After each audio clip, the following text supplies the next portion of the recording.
Number 10 is By the Time I Get to Phoenix by Injury Reserve. By the Time I Get to Phoenix is a glitch hop, post-rap, experimental hip-hop record that covers themes and concepts like hopelessness, death, despair, through distorted, blown-up guitars, electronics, glitchy weird vocal effects, haunting sounds, and more. Even though I think this project could be improved in many ways, I admire the risks that were taken here. It's very atmospheric and reminds me a lot of Clipping. I also felt there was a variety in the vocal delivery on different tracks. Outside has this really mysterious environment that feels very warped, and even though it's largely a sample, they recontextualize it to have a different feeling.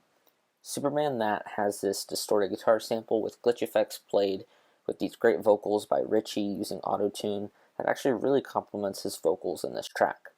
Top Picks for You has this really cool distorted vocal sound that they mix with interesting and engaging lyrics and bars. So while there are some moments on this album that are enjoyable, but not breathtaking, there are many moments that are mind-blowing enough to have an album like this on my top 10. And I'm going to continue to revisit this album throughout the next year. This is one of the most innovative hip-hop albums in a long time. Number 9 is Happier Than Ever by Billie Eilish. When I first heard Happier Than Ever, I was very underwhelmed because a lot of the songs were quiet and not high tempo, but I recently revisited it and I really liked it. I've never been a huge fan of Billie, and to be honest, I'm still probably not, but I really do enjoy this album. It's something you can put on and enjoy the sound and do something else and zone out, but then focus back on it and enjoy. On this LP, Billie is way more mature. She discusses toxic relationships, public scrutiny, and being a victim of abuse, and more. I think the writing and lyrical content is so much more dynamic than ever before, and the production still feels like Billie, but it takes more risks and is also very subtle a lot of times, like in the track Getting Older. One of my favorite tracks, Goldwing, has this really cool vocal arrangement of Billie's voice that's used as an instrumental, and it just sounds so immaculately constructed. Not My Responsibility is an interlude about body image and how, as a society, we've been trained to judge people so heavily on their appearance over their character. Your Power has such depth to the lyrical content, but I do feel like it leaves something to be desired with the production, except for the production in the chorus. NDA is one of my favorites, but the sound of this thing comes out of left field. It's completely different from any song she's made. It's a traditional Billie style, but switches into a synthwave song with auto-tune that works very well for the vocals on this sound. Another favorite is Happier Than Ever, where it has a chill feel, but switches into a rock ballad. And it's such a triumphant moment on the album where it feels like she's singing her heart out and letting out her emotions that she's held in for a long time. Overall, Happier Than Ever is a very strong album, and it feels like she isn't just trying to make some corny music. It feels genuine and stories that she wanted to tell. She didn't sacrifice her vision for radio plays, and that is something I really admire.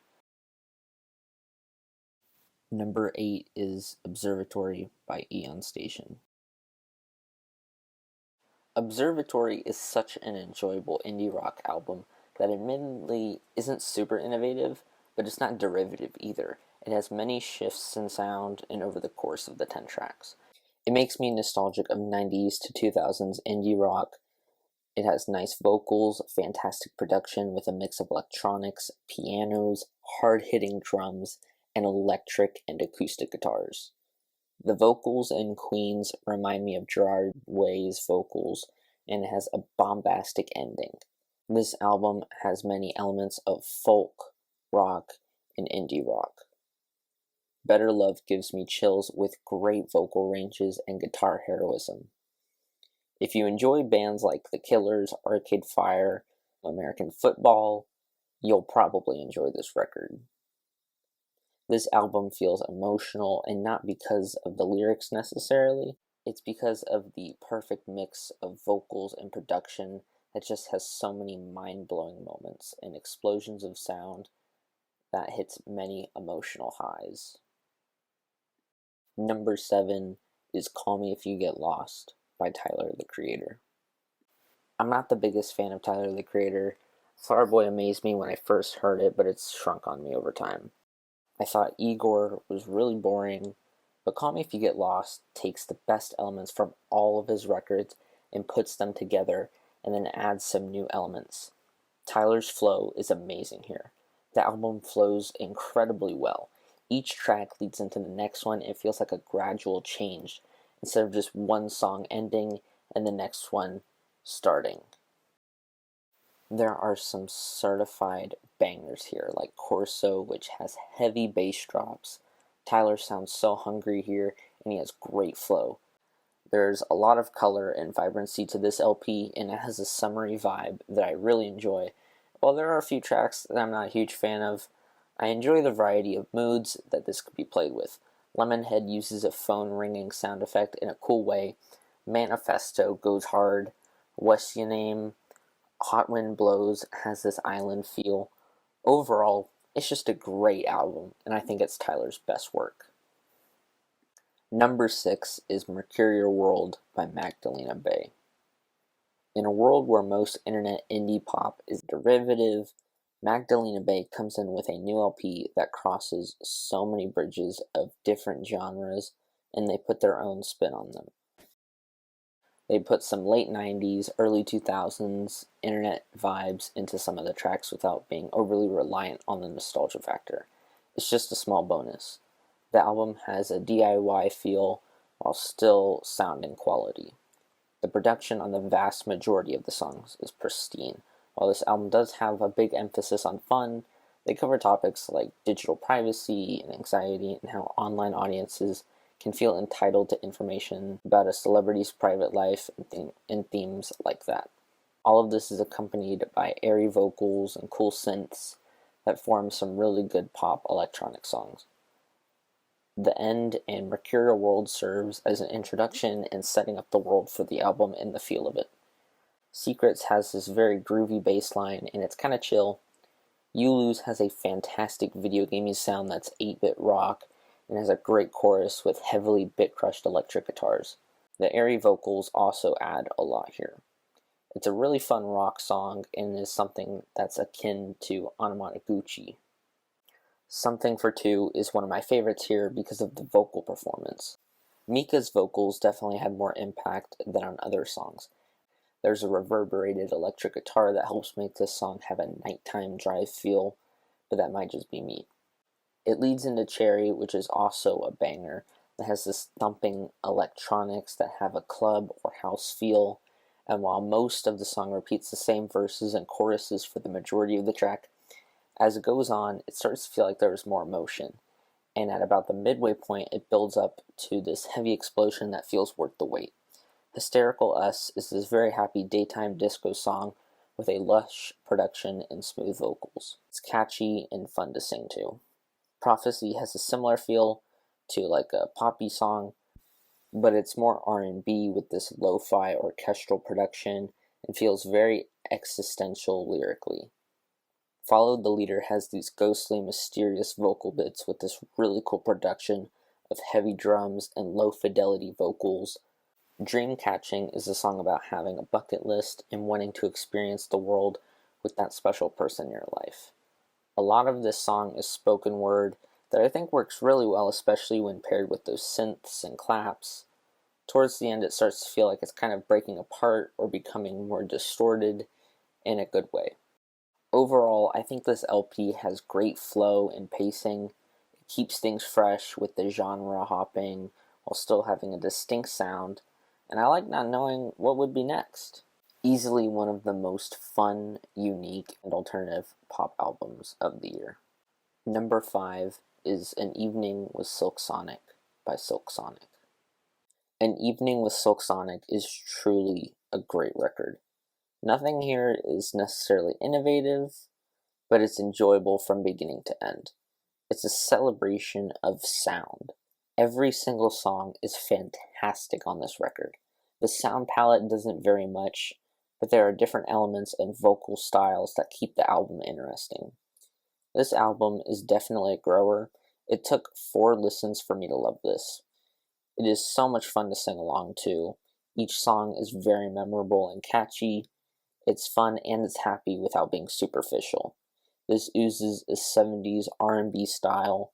The vocal performances from both Anderson .Paak and Bruno Mars is great and at times so emotional, like on the tracks Blast Off and Put It on a Smile. I loved how Anderson got to take up most of the stage on Fly As Me, as he delivers these very witty and braggadocious lines, and it's entertaining and fun. It's all killer, no filler. Number 4 is Screen Violence by Churches.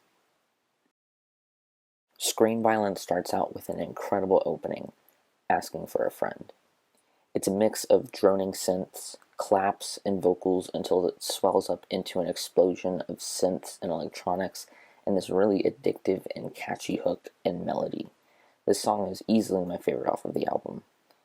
California has one of the strongest tones on the track because there's so much emotion in Lauren's voice, and it has a strong production with energetic guitars and drums and a mix of electronics. As the album goes on, they start to lean into a more alt-rock sound with Violent Delights. This song has some reverberated drums and electronics and violins that gives it a foggy and mysterious atmosphere. How Not to Drown features a catchy chorus with a watery feel and great instrumentation and a great duet between Lauren and Robert. Final Girl covers the societal pressures against women and how she wonders if altering her self-image will make her feel more fulfilled. Good Girls does this incredible transition from verse 1 to the pre-chorus that is filled with an amazing synth-pop buildup that just swells up. To be honest, the chorus itself isn't my favorite part, but I still enjoy this track a lot. Lullabies has a sense of urgency, and it feels like the start of the final act of the album, where things are concluding and things are becoming more personal. There are some great bass lines and instrumentation here. Nightmares feels like the climax where things are urgent with this hard rock chorus and a cool pre-chorus that has a great build-up. Better If You Don't is one of my favorites here because it feels like the emotional resolution with one of Lauren's best vocal performances I've ever heard from her, with these impactful guitars that drive the track. It has a nostalgic feeling with lyrics about time going by, surrounded by reverberated guitars that kind of give a similar feeling to some tracks off of Taylor Swift's Red.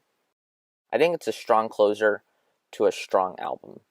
This album has many emotional moments, incredible production with a mix of synth and rock, great singing and atmosphere. It's a consistently enjoyable record with no filler. I think this is the best Churches project since The Bones We Believe In, and I can't wait to see what they do next. Before we talk about my top 3 albums of the year, I want to go over some honorable mentions. I enjoyed Frailty a lot, with the use of noise, glitch pop, and some incredible moments that remind me a lot of Porter Robinson and Anamanaguchi, but I think that the overly cheesy vocals definitely hurt the album enough for it to not be on my list. Sinner Get Ready is a dark mix of choral, industrial, and classical music that combines to form a project that is a critique of blind devotion and religion with haunting vocals and atmosphere. Kristen's vocal delivery is varied and is at times beautiful, terrifying, and broken. You can feel the trauma that she feels. The album centers a lot around her abusive ex-boyfriend as she yells her heart out in the vocals. The album is her own way of revenge against her abusers. Smiling with No Teeth didn't get on my list because I do feel like there were some spots on the album that didn't really do much for me, but putting that aside, there are some absolutely amazing tracks on here, like Drown, Centerfold, Waiting on Ya, and I really feel like for a debut, Owusu did a fantastic job. There's a combination of alt R&B, neo-soul, punk rock, rap rock that mixes together so seamlessly. But just because this is an honorable mention doesn't mean that you should sleep on it. And finally, we get to Donda. Donda is the latest Kanye West album, in case you've been living under a rock. And to be honest, Donda isn't the best Kanye album. It does have a lot of filler and some tracks that are way too bloated. The album has a lot of elements of gospel. He talks about his relationship with God without being preachy. He does it in a way that feels real and genuine. One thing I like about this album is that he doesn't list the features which makes their appearance more impactful. This album feels like the Avengers Endgame of hip-hop. All these artists coming together to make an album. It's not the most cohesive project, but it has enough twists and exciting moments to keep you invested. Number 3 is Jubilee by Japanese Breakfast. Jubilee is so varied and it has such a nice sound, and I could listen to this album anytime. And the track Paprika serves as a nice opener with so much flavor and texture. It has this triumphant chorus with trumpets and saxophones. B-Suite has a groovy bass and an 80s pop feel with an infectious pre-chorus and chorus with a happy sound. Slide Tackle is a nice alt indie pop track with a jazzy feel. In the chorus, there's some cool electronic effect and a saxophone. You get these really nice sounding guitar riffs that add to the indie feel in the second verse that permeate throughout the rest of the track. It's a feel-good track that is just so pleasing to listen to. Posing in Bondage is one of my favorites because of the cold atmosphere and reverberated vocals. I think Michelle's vocals are very strong here, but there are some vocal sound effects that would usually be used in an EDM song, but sound surprisingly good here. The chorus feels very concentrated and dense. The second half picks up into a higher tempo with cool electronics that have a lot of texture. In Sit, the verses feel very dark and industrial, but in the chorus it feels like there's a light shining through, and the piano feels a bit shoegazy. Savage Good Boy has nice vocals and drums, but it's also kind of silly, but it wears that like a badge of honor. In Hell is a song about losing a loved one and having to go on without them. It has great production, and especially in the latter half of the track with the saxophones. Tactics has this feel-good vibe with a beautiful violin and a chorus with a big ballad and vocals that shine. Posing for Cars is a song where the instrumentation does the talking and the song builds up to a guitar solo performance that is long and sprawling and expressive. It feels like the perfect ending to an incredible album. The songs are placed well, they all offer something unique, and it's a highly replayable LP and one that was a highlight of my year and was my introduction to Japanese Breakfast and her music. Number 2 is Sometimes I Might Be Introvert by Little Sims. Sometimes I Might Be Introvert is one of the greatest hip-hop albums of all time. It's up there with To Pimp a Butterfly and Good Kid. It's so lush, with beautiful instrumentation and great production. Introvert is easily one of the greatest songs of all time, with these marching band drums, an orchestral intro followed by a choir and a violin. The song builds a sense of urgency, and then when Sims comes in, it feels so earned and epic. It feels like an epic battle from a game or movie. It's so dynamic and has a varied array of sounds and effects. The chorus is jaw-droppingly beautiful. In fact, this entire song is jaw-dropping. This song has such a good flow both vocally and structurally. It feels like the song starts at 100% and just runs with it, and evolves and changes as it goes on. And on top of all of that, the writing here is amazing. It would take too long for me to go through every single track and talk about what I like, so I'll try and be fast. Two Worlds Apart has this sample that is completely transformed to fit the track's feel so well. I Love You, I Hate You has an amazing orchestral opening followed by a groovy bass line and just great progression for the instruments throughout the track. The lyrics are well written, raw and intimate. Little Q tells the story about her cousin who grew up in a different part of London and his experiences with growing up in London. It's also backed by great piano production. Gem's interlude has a very cool environment with this beautiful and bright orchestral arrangement with some inspiring lines of dialogue. You know an album is good when the interludes are so replayable and enjoyable. Fast forward to Standing Ovation, where there is some awe-inspiring vocals and moments of truly beautiful background vocals that add to the overall feeling of the track. And time stops in the third verse, and it just sounds amazing. The Rapper That Came to Tea interlude creates an environment that is just so vivid and majestic. This album's interludes are probably some of the greatest interludes of all time. Rolling Stone has such a different feel from all the other tracks, and it feels very witty, and the song just goes hard. Unlike Rolling Stone, Protect My Energy has such a nice positive feel and mood, with some great singing from Sims and a catchy hook. How Did You Get Here is Sims taking a look back at all the challenges that she's faced to get to where she is today. All the pieces of music and art that's inspired her and shaped who she is today. It's a very moving track that's placed so well on the track list, and it feels like it's wrapping up the album. And that's it. I tried my best to condense this review, but there's just really so much to talk about. This album is truly awe-inspiring, and I just feel so grateful that in this rough year, we were fortunate enough to be able to listen to some incredible albums. This was my first experience with Sims' music, and this album made me a fan. It's not a traditional hip-hop album, so go into it with an open mind, but I do think it's pretty accessible and that there will be something here that you'll enjoy. This album has such good transitions. The production changes on these tracks and doesn't stay the exact same for the entire track. And it has so many elements that keeps every single track interesting. I might have just used the word fantastic so many times that I sound like a broken record, but that's just a testament to how excellent this album is.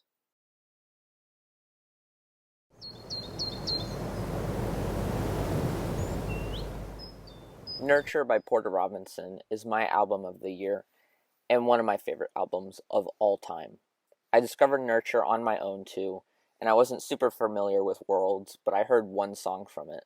I was in the car on a road trip, and I just put it on, and I was blown away. The environment it created around me was incredible. I was no longer in the car. I was in a bliss, naturey environment. This album is one that makes me so happy to listen to, but not in a one-note way where it's pretending negativity doesn't exist.